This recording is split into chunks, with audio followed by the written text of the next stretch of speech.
siswa-siswa yang diterima semuanya ada di dalam ketentuan ini. Jadi siapapun orang tua atau siswa yang mendaftar melalui sistem ini, dia sudah paham bahwa dia telah menyetujui kebijakan yang diambil oleh Dinas Pendidikan dalam sistem PPDB tahun 2020.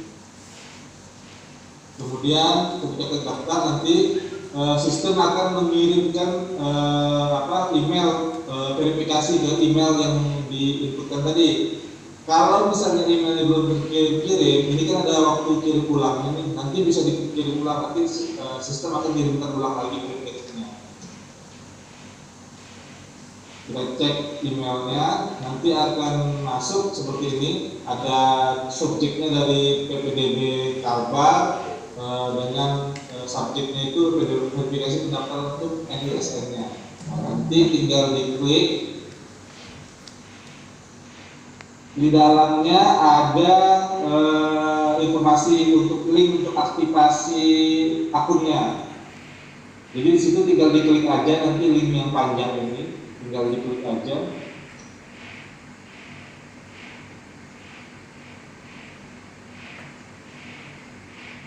Nah, bahwa kalau linknya benar nanti sudah terverifikasi gitu, bahwa email itu paling bukan email yang sembarangan, jadi tidak bisa input email sembarangan untuk mendaftar sistem. Dipastikan emailnya aktif, ketika dia daftar nanti akan dikirimkan sistem kode verifikasinya atau link verifikasinya, nanti tinggal diklik aja, udah otomatis diaktifasi. Nah, untuk proses ini, ketika peserta didik input NISN tadi, apabila NISN itu terdaftar di Dapodik Kalbar, semua data seperti nama, tempat tanggal lahir, jenis kelamin, dan segala itu alamat, semuanya itu akan diambil dari Dapodik Kalbar. Kalau dia tidak ada di Dapodik Kalbar, maka datanya akan kosong dan tidak terintelijen. Tapi kalau ada, dia langsung otomatis terisi. Contohnya, tadi kita daftar pakai NISN tersebut, kita lihat. Kita coba login.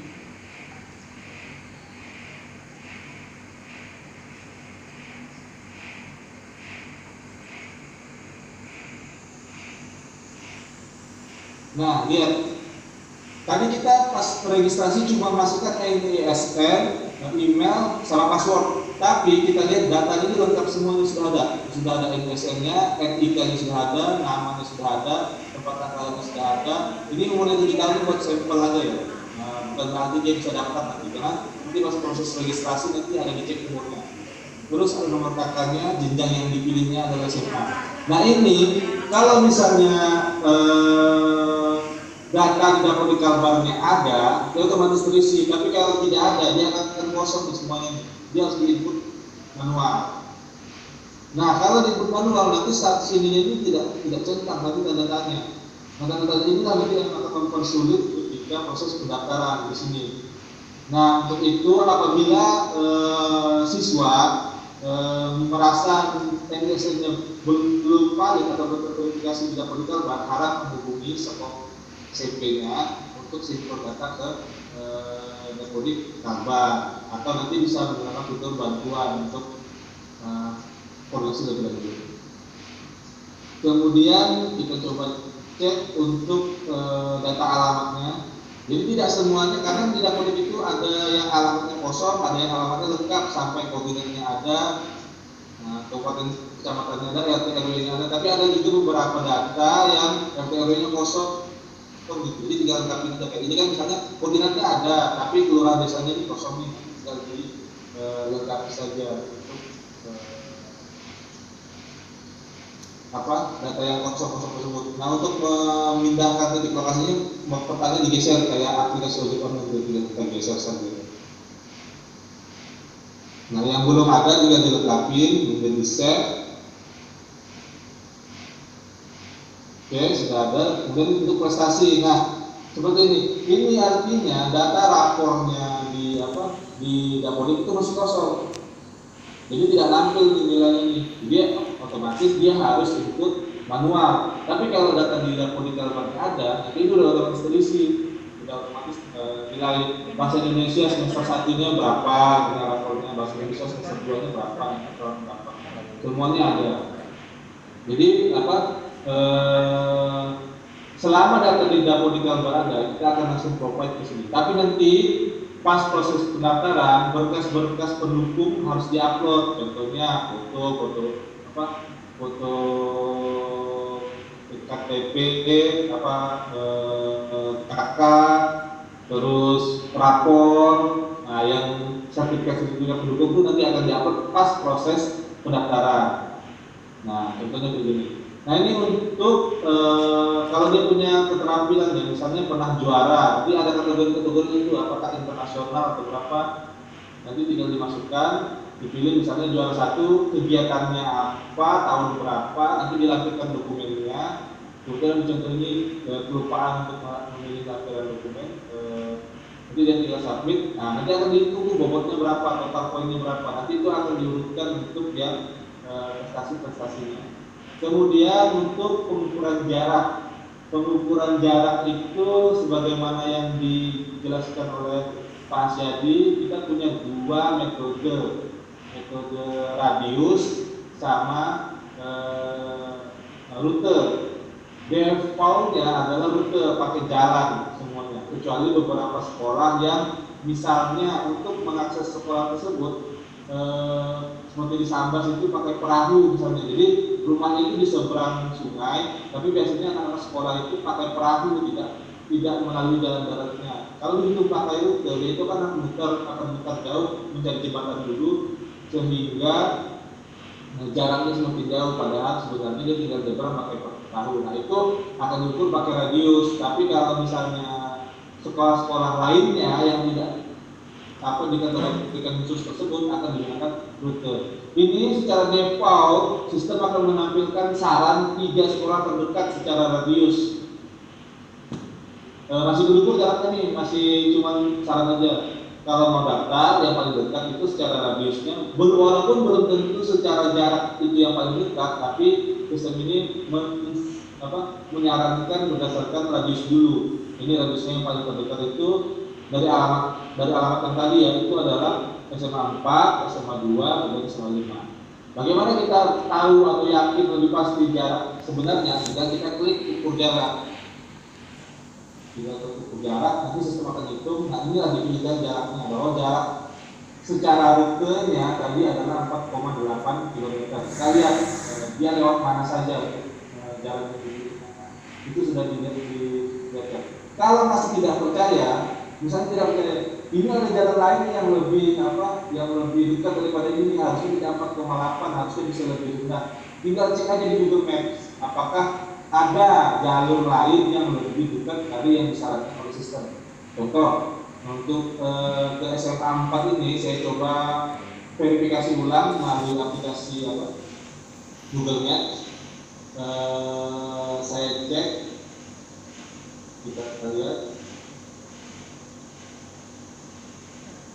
Nah, jalurnya yang dipilihkan itu adalah ini, 4,8 km, 4,79 tadi ya, 4,8 km. Jalur lain itu ada yang 5 km, ada yang 5 km, yang lain-lainnya kalau kita pilih ini, yaitu 5 km. Jadi yang dipilihkan oleh sistem itu sudah dipilihkan yang paling terdekat. Nah, kalau misalnya tidak ada daftar, tadi kan kita pilihkan untuk sistem menyarankan untuk 3 sekolah terdekat berdasarkan radius, tapi ternyata siswa tidak pengen daftar di 3 sekolah yang disarankan ini. Dia pengen cari sekolah lain, tinggal diklik di pencari dan ketik nama sekolahnya, kemudian klik ukur jaraknya. Misalnya mau ke SMA 1. Oke, nah akan diukurkan jaraknya ke SMA 1 adalah 7,6 km, yang mana itunya masih lebih jauh. Nah, sama seperti tadi kita juga bisa membandingkan antara hasil dari sistem yang sama yang ada di Google Maps. Kita coba cek di Google Maps bahwa yang paling terdekat itu masih yang disarankan oleh sistem, yaitu 7,6. Kita lihat yang lain, ada yang 8 km, ada yang 6 km. Bahkan ketika kita ganti metode jalannya,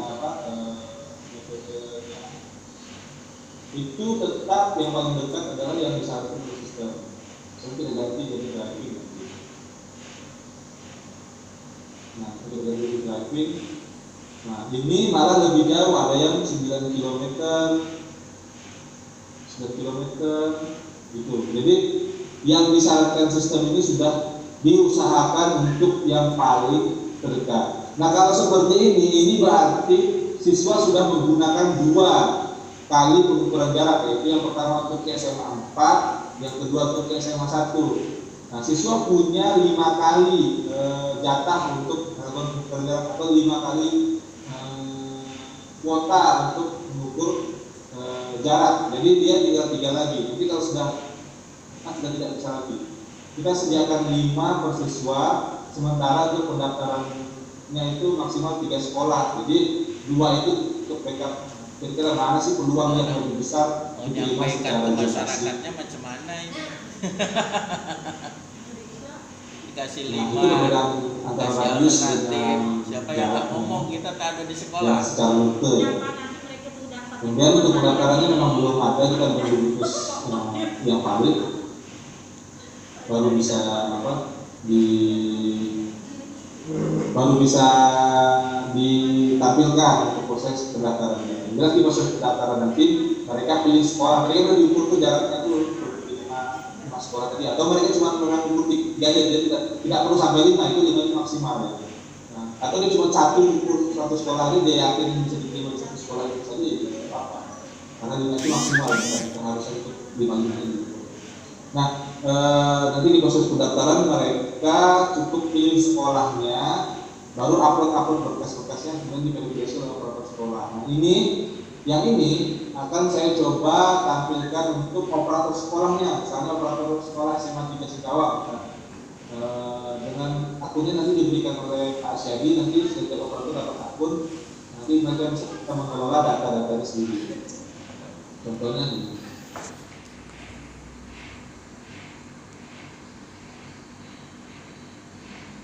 Oke, login nanti di sistemnya. Nah, yang paling pertama harus dilakukan oleh operator sekolah adalah memastikan data sekolah itu benar. Contoh, foto sekolahnya, kemudian lokasinya, alamat, RT RW, koordinatnya yang paling penting ini harus benar, harus tepat. Kadang di data dapodik itu agak melenceng-lenceng dikit, nah, nanti tinggal di operator sekolah itu disesuaikan lagi ya, disesuaikan lagi biar pengukur jaraknya itu lebih optimal. Contoh, kalau misalnya kita mau ganti foto profilnya ya, tinggal pilih, nanti diganti juga gambarnya. Kemudian untuk mengganti mengganti koordinatnya, nanti tinggal petanya itu ditarik. Kita misalnya gunain aplikasi ojek online.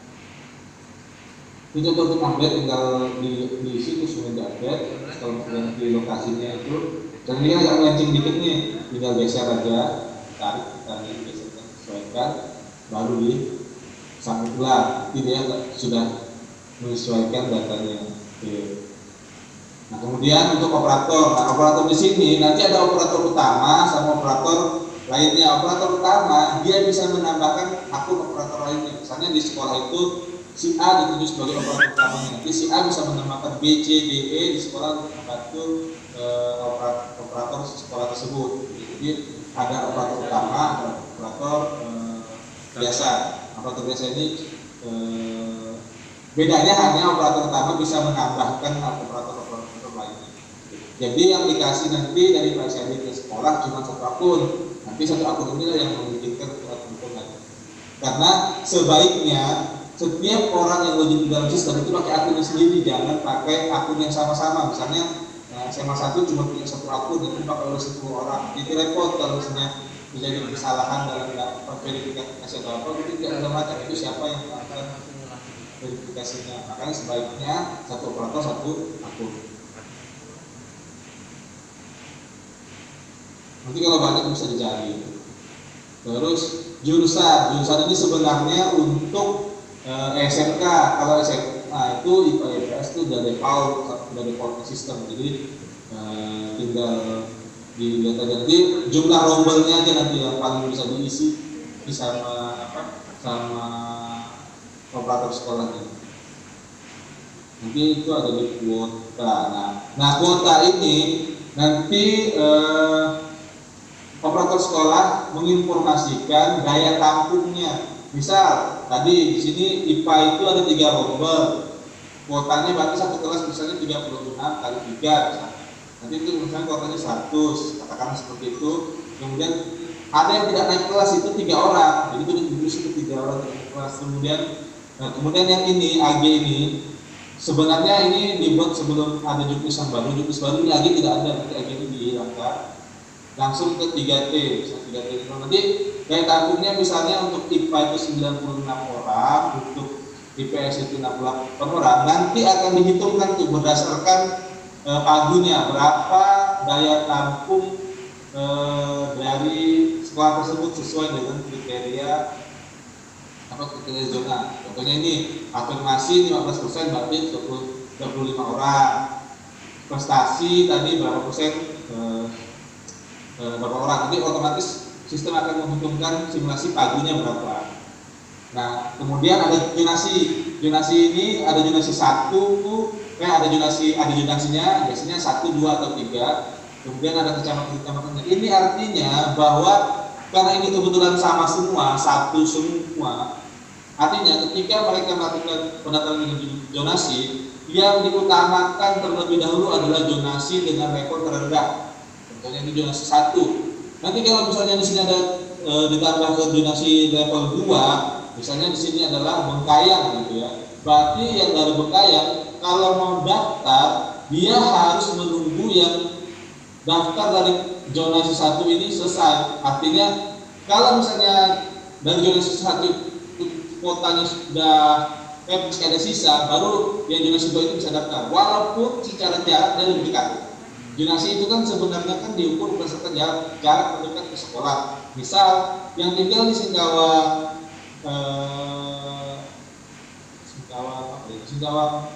Tengah misalnya, yang tinggal di Singkawang Tengah itu ke SMA 3 itu jaraknya misalnya 10 kilo.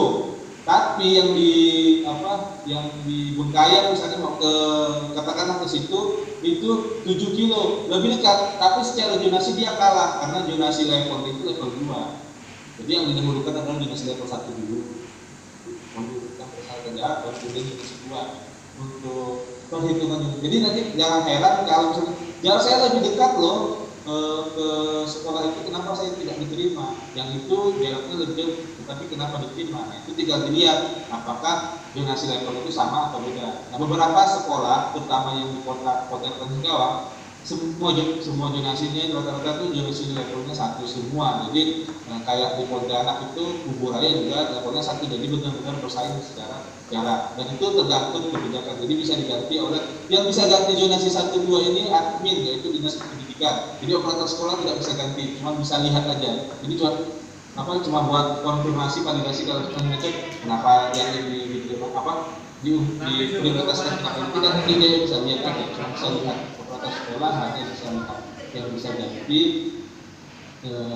adalah admin dinas pendidikan. Terus dalam situasi tertentu siswa tidak memiliki akses ke internet untuk mendaftar secara mandiri, maka operator sekolah bisa mendaftarkan siswa tersebut. Di menu peserta didik nanti operator sekolah bisa menambahkan siswanya. Data-datanya operator sekolah itu hanya bisa melihat data dari siswa yang dia daftarkan atau mendaftar di sekolahnya. Jadi tidak bisa lihat semua data pendaftar. Jadi operator sekolah terbatas hanya bisa melihat list peserta didik yang daftar ke sekolahnya atau yang dia tambahkan, artinya dia yang meregistrasikan. Jadi tidak semuanya, misalnya ada 20.000 yang daftar, dia tidak bisa lihat 20.000 hanya yang daftar dari sekolahnya atau yang dia tambahkan. Kalau yang daftar di sekolahnya dia bisa edit, apalagi yang dia yang daftarkan. Contohnya gimana? Nah ini formnya, dia cukup masukin NISN-nya, nanti tinggal cek, itu otomatis terisi semua nanti datanya. Kalau terdaftar, ini kan berarti kan terdaftar nih bahwa NISN itu punyanya Eman Fitriana. Jadi tinggal lengkapin aja, nama kakaknya kan Ini kan nomor kakaknya masih kosong nih, berarti di dapur itu nomor kakaknya itu kosong, jadi tinggal diisi data-data yang kosong ini diisi sesuai dengan yang dibutuhkan. Ini kelurahan desanya itu juga kosong. Itu alamat tempat tinggalnya sama ya, kalau itu tinggal digeser-geser seperti itu. Operator sekolah bisa dilengkapin datanya.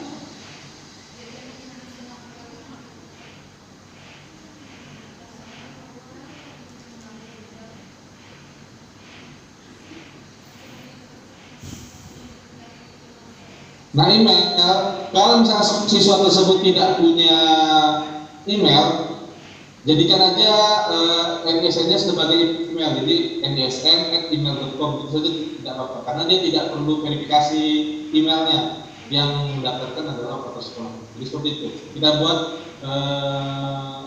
dengan mempertimbangkan tempat-tempat yang tidak memiliki akses internet, tidak memiliki email, jadi bisa dibantu oleh operator sekolah. Itu yang dapat saya sampaikan. Saya kembali kepada Pak Asyadi, nanti bila ada pertanyaan saya kita bahas bersama. Terima kasih. Assalamualaikum warahmatullahi wabarakatuh.